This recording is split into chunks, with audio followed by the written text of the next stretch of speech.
Welcome in, college football fans. It's that time again. That's right. We're talking college football. We are 42 days away from kickoff time, Mason. How you doing today, man? Are you ready to talk some Louisville Cardinals today? Yeah, absolutely. A lot of hype coming in for the Louisville Cardinals this year, and I think it's warranted. I'm anxious to hear what you have to say and what you found out about this team, because I'm looking at what all they brought in, and there's a lot of there's a lot of talent and there's a lot of experience. I think that was the main thing that I drew from all the transfers that came in. A lot of Yeah. senior transfers, a lot of grad transfers, a lot of junior transfers. I don't even think I saw a sophomore transfer that wasn't a redshirt sophomore. So a lot of experience, a lot of snaps on this team, and yeah, let's break it down. Let's see kind of what you think about this team for this season. Yeah, as I said, Mason, we're counting down the days until college football, but that's not the only thing that we're counting down. We're counting down all the way to number one.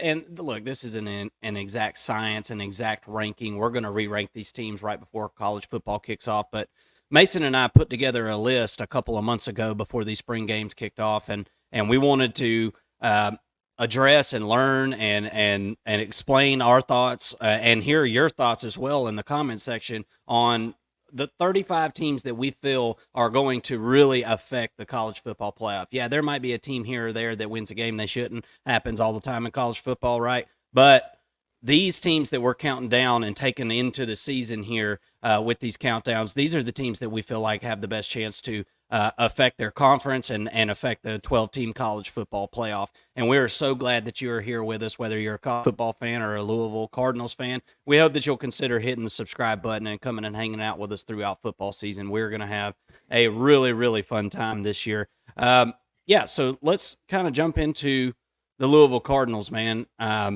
Great year last year, right? 10-4 in the first year as with Jeff Brohm as the head coach. And they returned 13 starters. You talked about the guys that they brought in through the transfer portal, and we're going to go through all that stuff. That's what these breakdowns are. We're going to really kind of dig into the roster here and position groups and things like that. But 13 starters is a pretty solid number as far as guys coming back to this team. And then, as you said, they went in that transfer portal and they really addressed all the other spots that they needed to address, I feel like. So I think that there was definitely room for improvement on the offense and room for improvement on the defense last year. And I think everybody kind of saw that as the year progressed on and the games got tougher, right? Played in some conference championship game and a rivalry game there at the end of the year and kind of stub your toe. But all in all, really, really good year for Louisville in 2023. And as we said, a lot of it has to do with your alma mater head coach here. And, Mason, I never really realized how much of a family effort coaching football is until I looked into the Brohm family a little bit. And I guess it's three brothers, and they all three work right there. Two of them are one of them's the head coach, one of them's the offensive coordinator, one of them's like the general manager or something of football. So it literally is a family affair with Jeff Brohm and his brothers there at Louisville. Look, this is for all intents and purposes, this is an offensive guy. He played quarterback at Louisville. We're going to see a slide here in just a second. I thought was pretty interesting as I was kind of researching some of this. You can see Jeff Brohm there, his numbers at Louisville versus his brother, Brian Brohm, who is the offensive coordinator now. These guys have been around the Louisville program for a long time, and I would say that it's probably a dream come true for Brohm and his family to be so closely connected with the team that I guess they probably grew up in love with. Yeah, What do you think? What do you think about the Brohm brothers and what they did in their first year, and what do you think the expectation is for year two? Because 10-4, man, that was a great year. We're going to talk about the schedule here in just a second, but now the expectations are set very high. they are. They've set a standard, and they wouldn't have it any other way. But Brian Brohm is the first Louisville quarterback that I really recall. I was born in '91 and got into football really as a 10-year-old probably is when I really start remembering, paying attention to college football. And Brian Brohm was one of the most spectacular quarterbacks of that time and was completely airing the ball out. I mean, 10,775 yards is insane. But yeah, I thoroughly remember Brian Brohm being etched into my early college football memories, and what a great career he had. And now he's getting to do it kind of on the other side of the line there, on the sidelines there as a coach. And it's just fun to see it come full circle. And Jeff Brohm, one of the best coaches in college football right now. If you don't know, here's your chance to find out, because I think that he's doing a stellar job at Louisville, and I think that's going to continue. Well, kind of going back to that last slide we were looking at too, when he was head coach at Purdue, I mean, look, I know the west side of that Big Ten conference, when there wasn't even a West, was pretty weak or whatnot. But to take Purdue to the Big Ten championship game, I think is an accomplishment that you can hang your hat on. Yeah. Because that's not, Purdue is kind of more old hat, right? That's kind of a team that, I wouldn't say they're a blue blood or anything like that, but I wouldn't take it that far. But they are a team that was pretty good back in the day, had some really good players come through that program, but not so much recently. And Jeff Brohm really was just lightning in a bottle for that team, and really is kind of indicative of his personality, because I think that's a good way to probably describe him. He is fiery. He is very much in your face. I mean, there were several times throughout the spring game where, the discussions seemed very colorful between him and his quarterbacks. And his brother sits up in the press box, and it's funny, they say that Jeff is the first one to catch all the offensive guys off the field, and so he gives them the what for, right? Very fiery guy. And then the younger brother calls from upstairs, and he's like, "Hey, this is actually what he was trying to say," Yeah.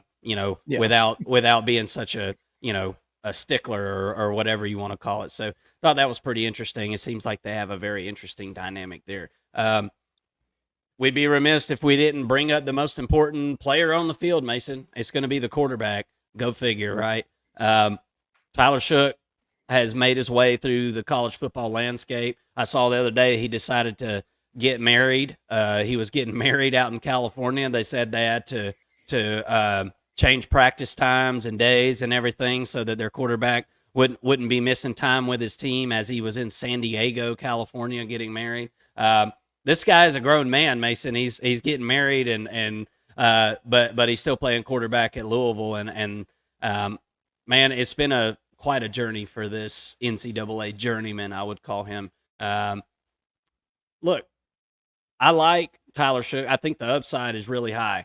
There was some throws that I saw this guy make in the spring game that it was like, wow, okay, he's got that attached to his shoulder, right? Okay, that changes things in my mind a little bit. I know he can make some of those NFL type throws, but he just seems so inconsistent to me, Mason. I know he's been hurt. I mean, you can see on this graphic that's on your screen now, 2018, 3 games played, 2019, 5 games played, 2020, 7 games played, 21, 4 games played, 22, 7, 23, 4. I mean, never come close to playing a full season, but that's not even the inconsistency that I'm seeing, that I'm talking about here. So I feel like there's a couple of different variables that Tyler Shough is going to have to get past in this season to, be able to be successful. And as the quarterback goes, I think this team will go for sure. What's your thoughts on them bringing Tyler Shough in? We've seen good, we've seen bad. What's your opinion of him, Mason? Yeah, I mean, you've got to be excited about what he brings to the table from an experience perspective. Again, no full seasons, but still a lot of snaps that he played, a lot of throws, a lot of decisions that have been made. I think he's a guy who knows the game well enough to not cost you a game. I don't think that he's going to cost Louisville's any points or anything like that. So I think from that perspective, it's a win. You talk about the health. Maybe in year 7, he gets on the field and can stay on the field. I certainly hope it for the Cardinals, but when he is playing, he's been pretty effective. And you look at that 2021 year, almost 70% completion, got 872 yards out of 4 games. I mean, that's a pretty good little stat line there in 2021. And I feel like as college football fans, we've been wanting to see Tyler Shough at his best. We don't really know what he can put out on to the field and in a full season. I mean, this is a guy who has a pretty good ceiling. He's not unproven in a sense. It's just his health is unproven. That's the only thing that we're missing with Tyler Shough. And going a little bit beyond him, I mean, you've got at least some depth at the quarterback position. Harrison Bailey is a guy who was a former 5-star, played for Tennessee, never really got any traction, I guess, at that position, and eventually transferred out. And then also the redshirt freshman, Pierce Clarkson's probably the more talented of the bunch. But again, he's a redshirt freshman. So I think you've got a good mix of options outside of Tyler Shough should he go down. But ultimately, I mean, to your question, Tyler Shough, I think is going to be a pretty productive quarterback if he can stay on the field. Yeah, he's got to stay inside the pocket. I mean, you can see you can see his ability to be able to get out of the pocket and make something happen. But I think as a Louisville fan, as a player on that team at this point, as a coach, you've got to be saying, do not run. If you do run, by God, you better have the sideline right there so you can get out, because definitely has been some injury issues, and I think that's going to be key to the success. You're not going to be able to run the football, brother. You're too valuable to your team at this point. You're going to have to be able to stay in the pocket and perform that way. And I'm going to say this: Harrison Bailey looked a little lost to me, Mason, in the spring game. I'm starting to wonder. I know he was really highly rated. I'm starting to wonder, and I know everybody's got to get reps to be able to learn. But I don't know, man. I'm just not really seeing it yet. I like this Brady Allen guy that they've got. He came over from Purdue, and I like his ability to be able to run the football. And I saw him make a couple plays that I felt like could be valuable to this team. But all in all, you got to have Tyler Shough ready to go if this team wants to reach its fullest potential. And look, the next position group that I put on here was wide receiver, because I feel like it's so important. This is probably, in my opinion, the biggest question on this offense. I don't know about you, Mason, but the wide receiver room, as you can see there's the stats receiving. And look, this wasn't a prolific passing attack to begin with last year, but you lose Jamari Thrash. Kevin Coleman goes out to the transfer portal. Jawar Jordan is obviously gone. Huggins Bruce gone. So you bring a couple of guys back, but nobody more than, that has more than, 400 yards or so. So really kind of an overhaul to this wide receiver room. Who's going to be the go-to guy? That's what I'm trying to figure out. Springtime, we didn't get to see Ja'Cory Brooks in spring. The coaches got to see him some in practice, and they said he's looking great, but he didn't play in the spring game. So we really don't know what to expect there. And look, Ja'Cory Brooks was a guy that it wasn't last year, but I think it was the year before. I mean, he had a pretty good season. He had a pretty daggum good season. Not bad at all. But then last year did a shoulder injury, and now I guess he had some maintenance surgery. I forget what it was. Was it labrum? Something or another like that. So he's on the mend. Go out and get a guy like Colin Lacey. Okay, that's going to be a big help to this wide receiver room. He comes in through the transfer portal. I think that guy is the real deal. 91 receptions, 1,316 yards last year. We're going to kind of go over some more of the transfers here in a second. I'll put those on your screen. But you bring Chris Bell back, and this is the guy that exploded in the spring game to me. This guy looked the most comfortable out there. We got to figure out who is going to be the go-to guy this season. Tyler Shough looks to have some chemistry with Chris Bell. We'll see if that translates over into the fall time. What do you think about this receiver room? I I've got some questions. Yeah, I agree. I really like what I saw out of Chris Bell as well. I mean, from the rip, starts off with what, an 80-yard touchdown in that spring game. Kind of just got up the lights, up the sideline, and it was lights out. For the defense there, and got some speed, got pretty good size.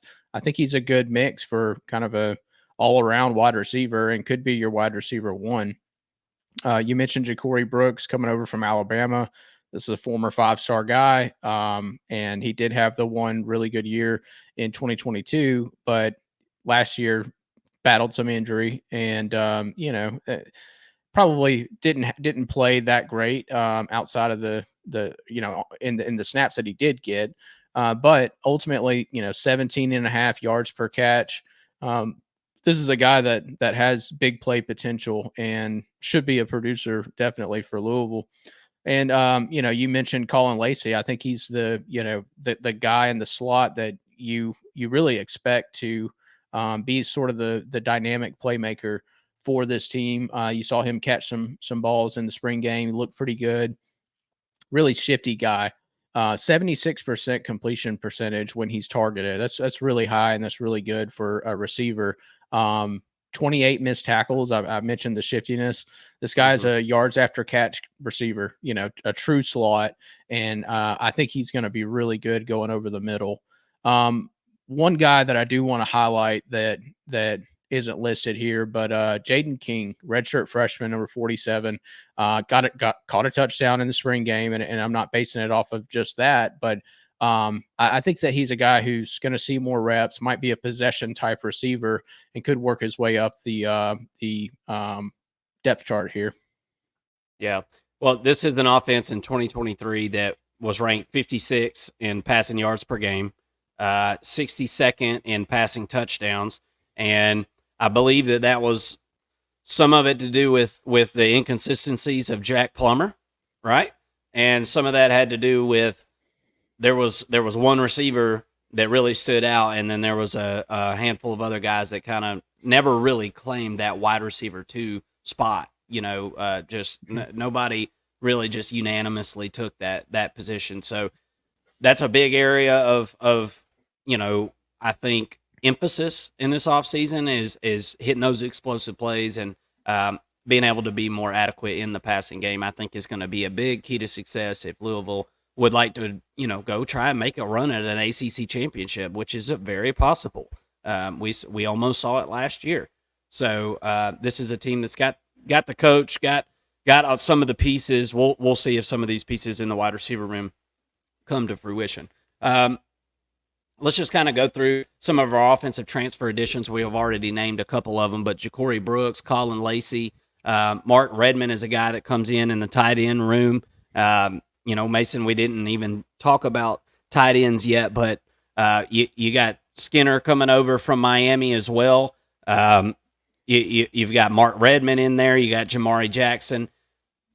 Louisville had a hard time utilizing tight ends early in the season last year, and it really, the last 4 or 5 games, 6 games, they really started to get into their groove and using the tight ends more effectively. I think that's going to spill over to this year. I think you're going to see a lot more tight end action early on in the game, early on in the season. I think that's going to be probably a red zone target as well.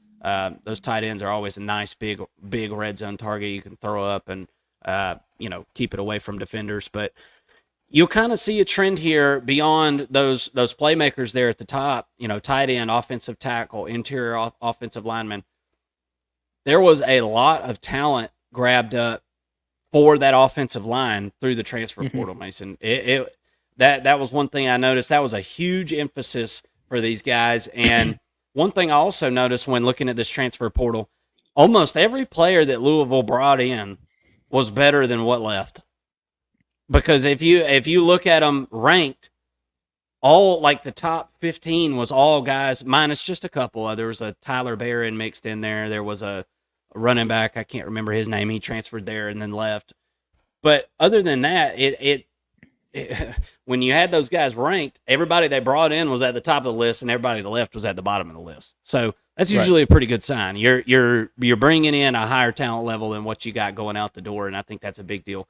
Donald Chaney there at running back, that's going to be that's going to prove to be a big piece. He's like a 1B in this offense, I think, as far as running backs. I mean, as far as I can tell, I hate to even say second string running back. That's more like 1A and 1B.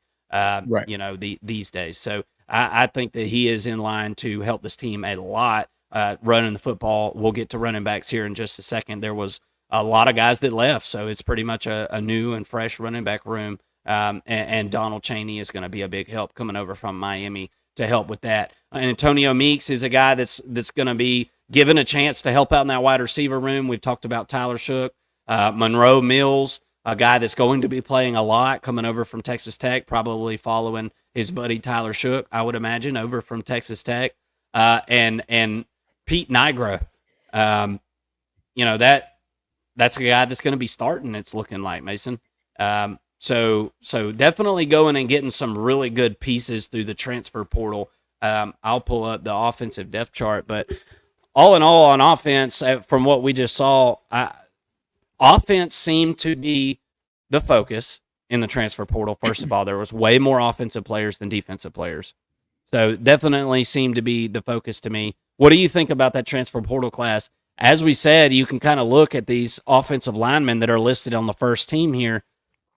Anybody that's in yellow on that page right there is a transfer player. So, man, they went to the well and got plenty of guys to fill spots. What do you think?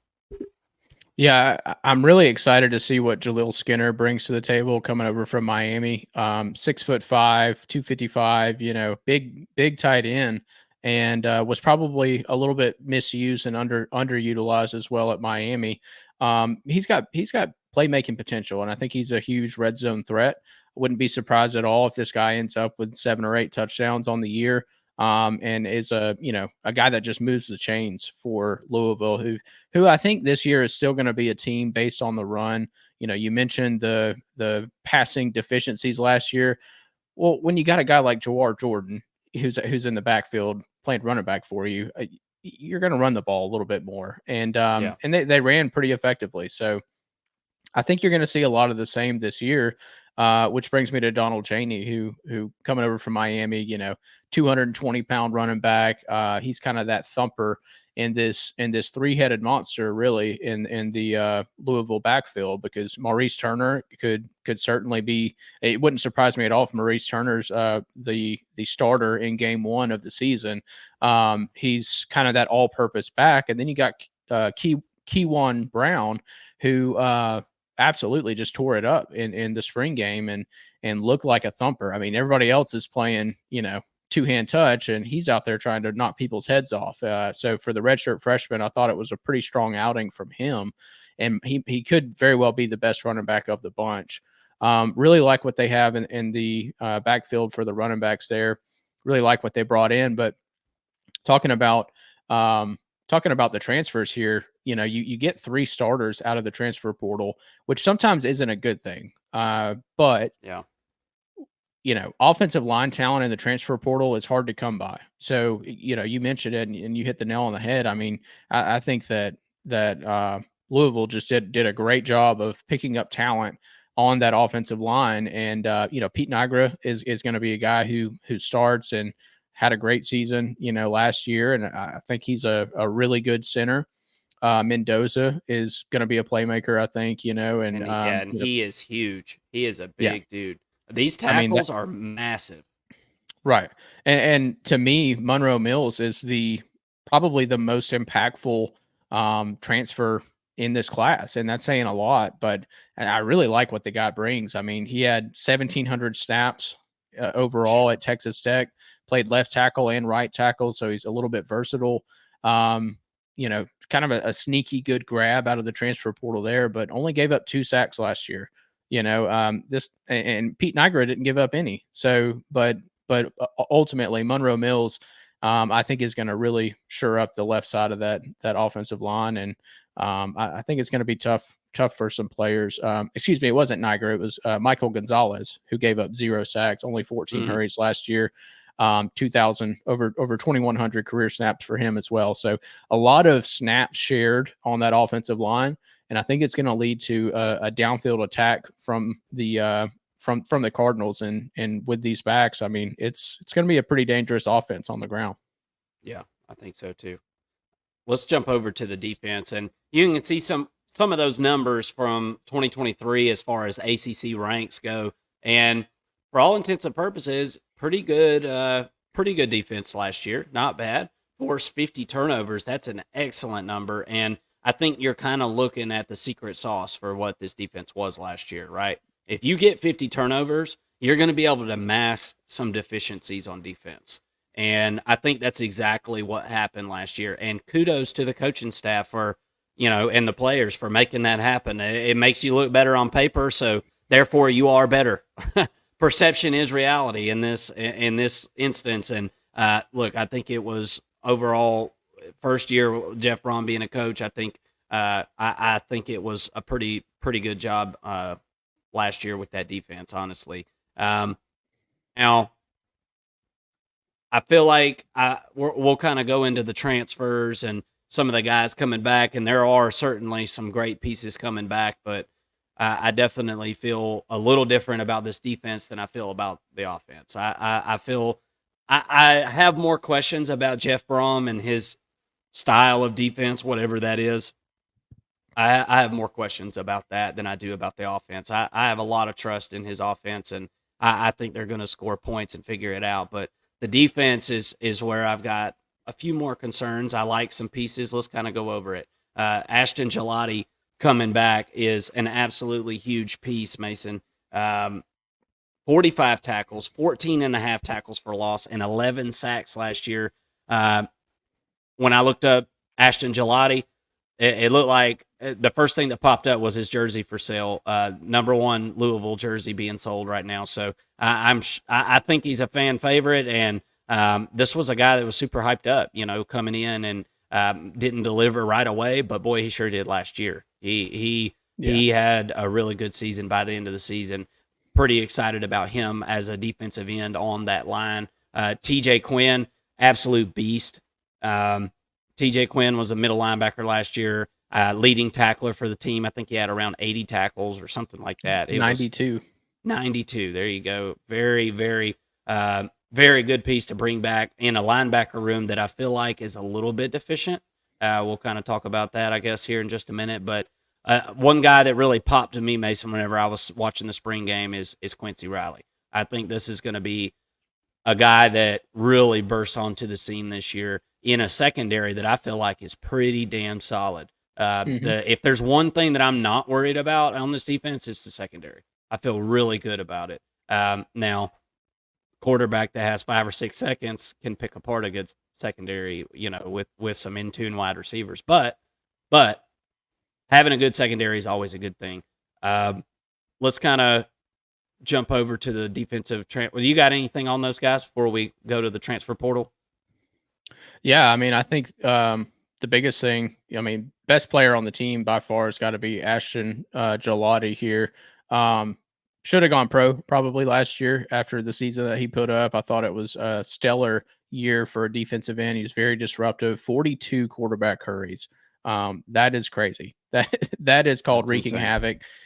He is a man and a huge addition, I guess, in a way that, in a sense, because he came back and he probably shouldn't have, if we're honest.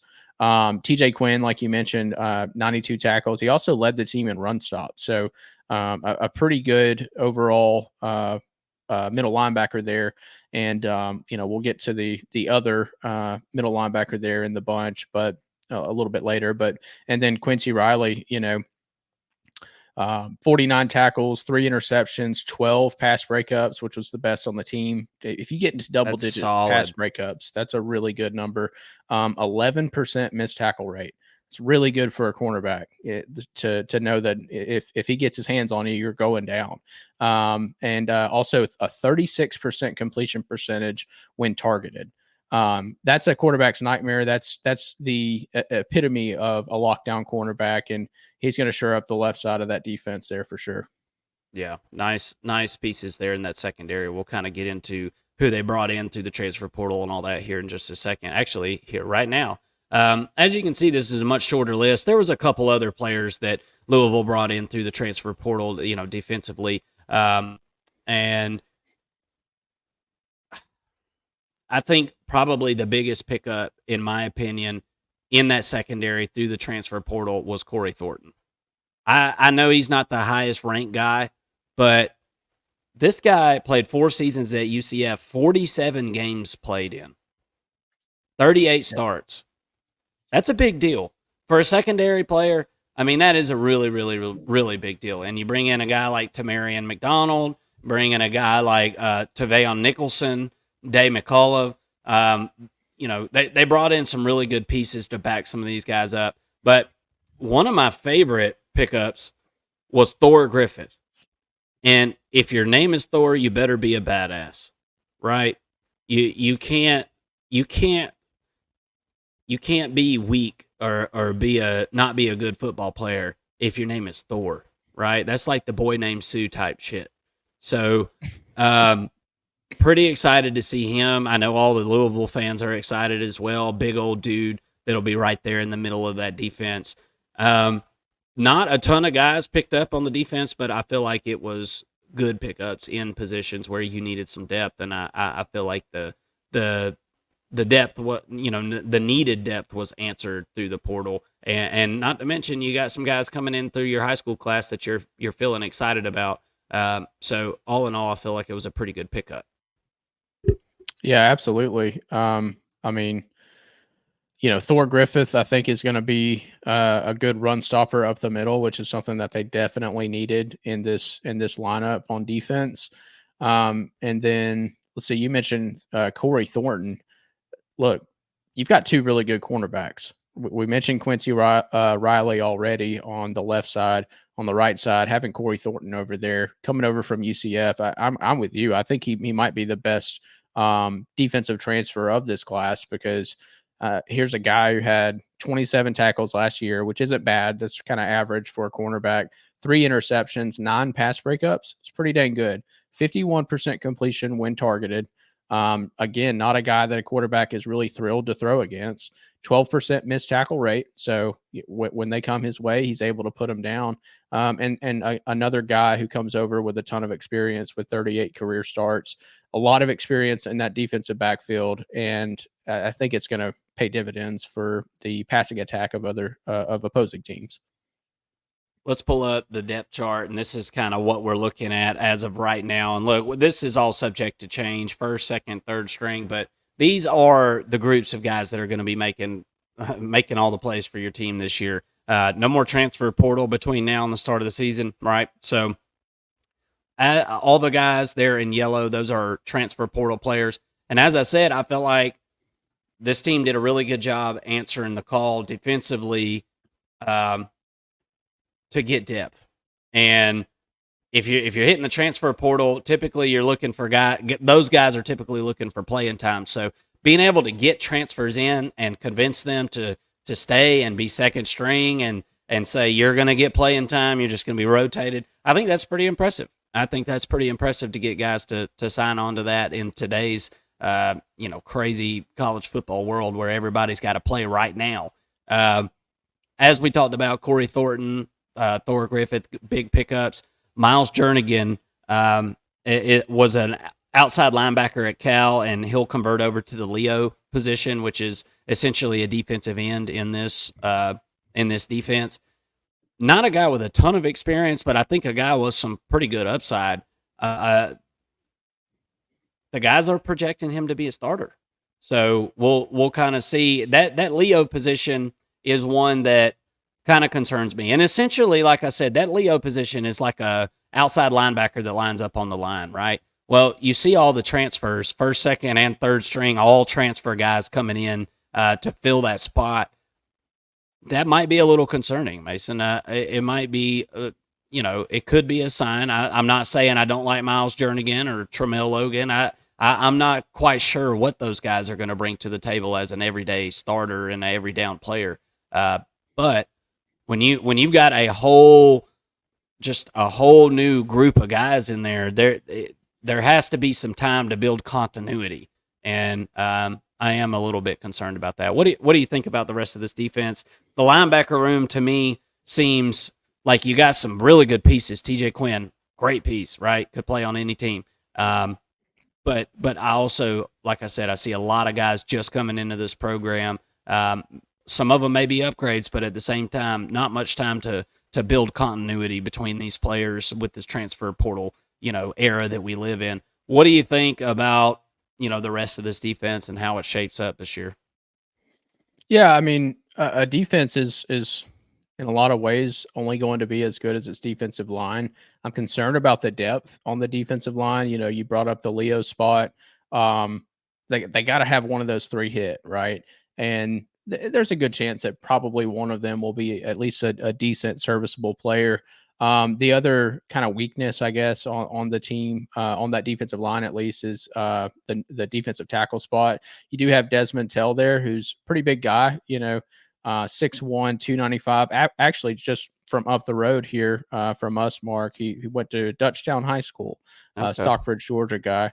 But 20 tackles last year, 4 tackles for a loss, a pair of sacks. Not bad numbers for a defensive tackle, but certainly not a disruptor. So he's got to play his position and stop the run, make sure they don't get to the second level. But then, going to the linebacker group, we already talked about TJ Quinn, but Stanquan Clark is a true sophomore. He got thrown into the fire a little bit last year, started against Georgia Tech, but a former 4-star guy. I mean, this is a top 150 overall player coming out in his class just 2 cycles ago. And I think that he's at 6'3", 220 pounds. He's kind of that athletic, higher ceiling type of middle linebacker that's going to get his opportunity to start this year. We'll have to see if he can make the most of it and get sort of that year 2 bump, which we expect to see him grow, put on more muscle, more weight, and then also just learn the defense a little bit better and be sort of a signal caller there eventually on that defense. But another guy I'd like to highlight is Devin Neal.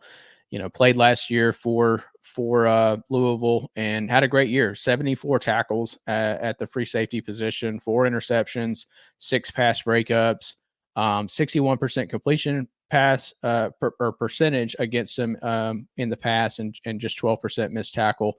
Devin Neal's a very serviceable player, another solid piece in that defensive secondary, and he's going to help this team out a lot. That secondary does help with the lack of defensive line depth that I kind of started and led off with. But at some point, that defensive line is probably going to get a little bit exposed, and we're going to see this defensive backfield get really tested in some games. Yeah, for sure. For sure. Well, let's jump into the 2024 schedule, man, and we'll kind of go through these. You got Austin Peay, Jack State, and then you've got your first home conference game against Georgia Tech. And I'm going to tell you, Mason, Georgia Tech is going to be a little test for this team early in the season. And Georgia Tech is a team that's going to fly under the radar again, but actually gained a pretty good bit of momentum last year as the season went on, I felt like, and ended up playing Georgia pretty tough at the end of the season.